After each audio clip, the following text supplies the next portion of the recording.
दोस्तों, व्यक्ति को अपने जीवन में अधिक से अधिक मौन धारण करना चाहिए। ऐसा कहा गया है कि जिस व्यक्ति में मौन धारण की विशेषता है वह अपने जीवन में बड़े से बड़े विवाद जल्दी सुलझा सकता है। लेकिन क्या जीवन में हर समय मौन आवश्यक है?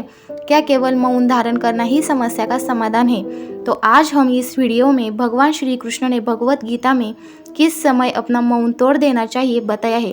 भगवत गीता के प्रथम एवं द्वितीय अध्याय के अनुसार भगवत गीता के प्रथम अर्जुन विषाद योग एवं द्वितीय सांख्य योग अध्याय में भगवान श्री कृष्ण ने मौन एवं प्रतिकार की परिस्थितियों का वर्णन किया है। यानी कि भगवान श्री कृष्ण ने बताया है कि हमें किस परिस्थिति में बोलना है और किस परिस्थिति में हमें चुप रहना है।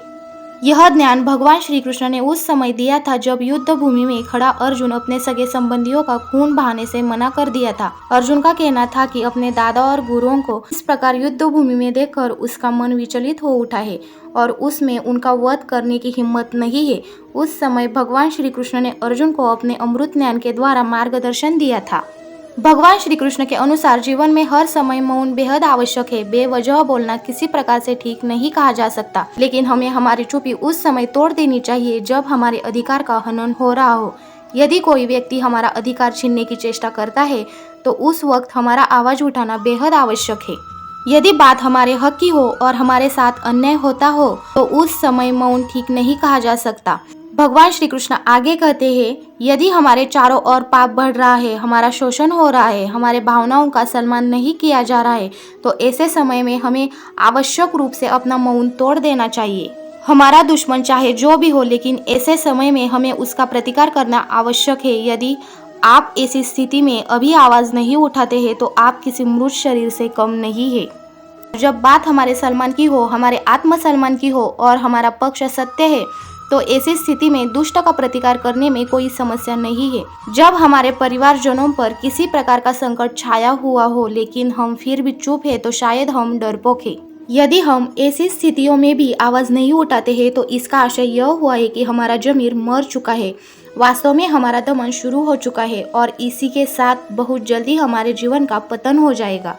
जब हमारे समाज के लोग बेवजह हमें परेशान करते हैं, हमारे लिए बुरे शब्दों का प्रयोग करते हैं, जब हमारे समाज में लड़का लड़की पर भेद किया जाता है, जब हमारे समाज में कुछ लोगों को शिक्षा जैसी चीजों से वंचित रखा जाता है, ऐसे समय में हमें किसी से डरने की कोई आवश्यकता नहीं है। ऐसे समय में हमारा आवाज उठाना बेहद आवश्यक है।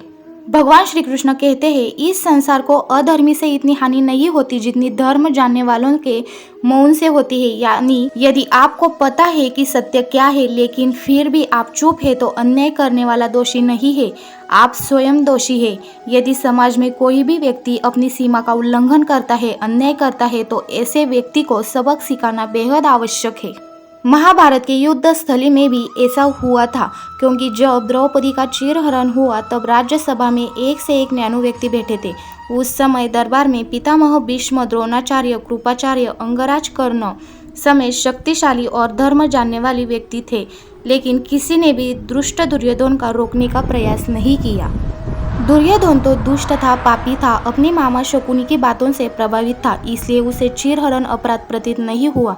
लेकिन यदि उस समय राज्यसभा में आसीन ज्ञानी अपनी चुप्पी तोड़ते और दुर्योधन का प्रतिकार करते तो शायद महाभारत जैसा विकराल युद्ध नहीं होता जिससे पूरी मानवता को संकट में डाल दिया था। इसलिए प्रत्येक मानव के लिए यह आवश्यक है कि उसे अपने साथ हो रहे न्याय और अन्याय का संपूर्ण ज्ञान हो। व्यक्ति को यह पता होना चाहिए कि किस समय मेरा शोषण किया जा रहा है और मुझे इसका सामना करने की आवश्यकता है।